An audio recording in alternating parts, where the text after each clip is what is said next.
नमस्कार। आज हम भारत के मौजूदा एलपीजी संकट की अनकही कहानी पर बात करने वाले हैं। रसोई गैस, एक ऐसी चीज जो लाखों लोगों के लिए एक बुनियादी जरूरत है, आज वही एक राष्ट्रीय चिंता का विषय बन गई है। देखिए, ये संकट सिर्फ आंकड़ों और सप्लाई चेन का नहीं है, ये लोगों की कहानी है। जो स्रोत हमारे पास हैं, वो हमें एक ऐसी कहानी बताता है जो इस संकट की मानवीय कीमत को बिल्कुल साफ कर देती है। इनका नाम है भूषण कुमार मित्तल। 66 साल के थे। इनकी जान सिर्फ एक रसोई गैस सिलेंडर के इंतजार में चली गई। और दुख की बात यह है कि सोर्स के मुताबिक वो इस कहानी में अकेले नहीं हैं। तो असली सवाल यही उठता है कि आखिर लाखों भारतीय रसोई गैस जैसी एक मामूली जरूरत के लिए इतना संघर्ष क्यों कर रहे हैं। चलिए इसके पीछे की वजहों को समझने की कोशिश करते हैं।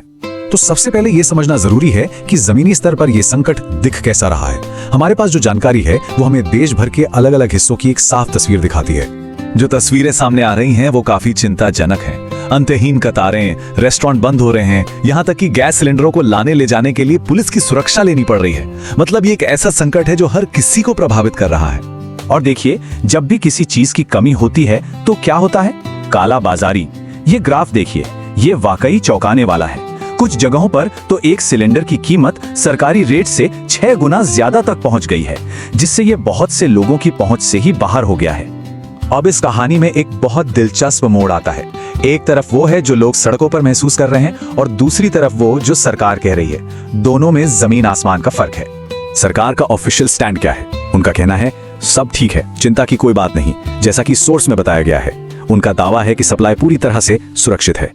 लेकिन फिर कुछ ऐसी सरकारी कार्रवाइयां हैं जो इस सब ठीक है वाली बात से बिल्कुल मेल नहीं खाती। एक तरफ से आश्वासन दिए जा रहे हैं और दूसरी तरफ से ये सख्त कदम उठाए जा रहे हैं। तो फिर सच क्या है? और यहीं पर सबसे बड़ा सवाल खड़ा होता है, भाई अगर कोई कमी है ही नहीं तो फिर सरकार ये सारे इमरजेंसी वाले कदम क्यों उठा रही है? कुछ तो है जो तस्वीर में फिट नहीं बैठ रहा। तो अब पता चलता है कि इस पूरे संकट की जड़ें असल में भारत से हजारों किलोमीटर दूर दुनिया के सबसे जरूरी शिपिंग रास्तों में से एक में छिपी हैं। ये समझने के लिए ये जानना बहुत जरूरी है कि भारत अपनी जरूरत का मतलब 60% एलपीजी बाहर के देशों से मंगवाता है। इसका सीधा सा मतलब है कि हमारी रसोई गैस की सप्लाई पूरी तरह से दुनिया में हो रही घटनाओं पर निर्भर है। और ये निर्भरता कितनी ज्यादा खतरनाक है वो ये स्लाइड दिखाती है। भारत में आने वाला 90% एलपीजी सिर्फ एक ही पतले से समुद्री रास्ते से गुजरता है, हॉर्मूज की खाड़ी। और फिर हुआ क्या? ये टाइमलाइन देखिए। उस इलाके में जैसे ही तनाव बढ़ा और वो रास्ता बंद हुआ, भारत की एलपीजी सप्लाई लाइन समझिए कि रातों रात ठप हो गई। ये एक डोमिनो इफेक्ट था जिसकी वजह से आज देश भर में ये लंबी कतारें लगी हुई हैं। लेकिन बात सिर्फ इतनी नहीं है। जो सोर्स मटेरियल है वो ये तर्क देता है कि ये जो जियोपॉलिटिकल तनाव था ये तो बस एक चिंगारी थी। असली समस्या ये थी कि हमारे पास कोई सेफ्टी नेट या प्लान बी था ही नहीं। ये एक ऐसी आपदा थी जिसका होना लगभग तय था। तो ये हमें उस सबसे गंभीर सवाल पर ले आता है जो सोर्स ने उठाया है कि जब हमें पता था कि हम एक ही रास्ते पर इतने ज्यादा निर्भर हैं, तो हमारा बैकअप प्लान क्या था? हमारे पास इमरजेंसी के लिए कितना स्टॉक था? इसका जो जवाब है वो सच में चौंकाने वाला है। सोर्स का दावा है कि भारत के पास पूरे देश की जरूरत पूरी करने के लिए 2 दिन से भी कम का स्ट्रेटेजिक एलपीजी रिजर्व था। सिर्फ 2 दिन? तो जो मेन आर्गुमेंट है वो ये है कि इस संकट को टाला जा सकता था। सोर्स के मुताबिक चेतावनी के संकेत तो साफ थे, लेकिन स्ट्रेटेजिक प्लानिंग में कमी ने हमें इस मुश्किल हालात में लाकर खड़ा कर दिया। तो ठीक है, अब आगे क्या? यहाँ से रास्ता कहाँ जाता है? आखिर में सोर्स हमें कुछ संभावित परिदृश्यों और आम लोगों के लिए कुछ प्रैक्टिकल सलाह पर नजर डालने को कहता है।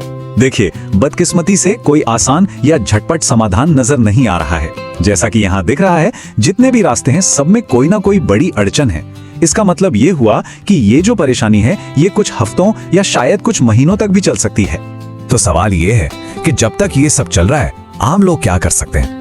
कुछ प्रैक्टिकल कदम सुझाए गए, जैसे इंडक्शन कुकर जैसे विकल्पों के बारे में सोचना, काला बाजारी की शिकायत करना और सबसे जरूरी घबराकर खरीदारी न करना, क्योंकि उससे हालात और भी खराब होते हैं। और आखिर में बात घूम फिर कर यहीं आ जाती है।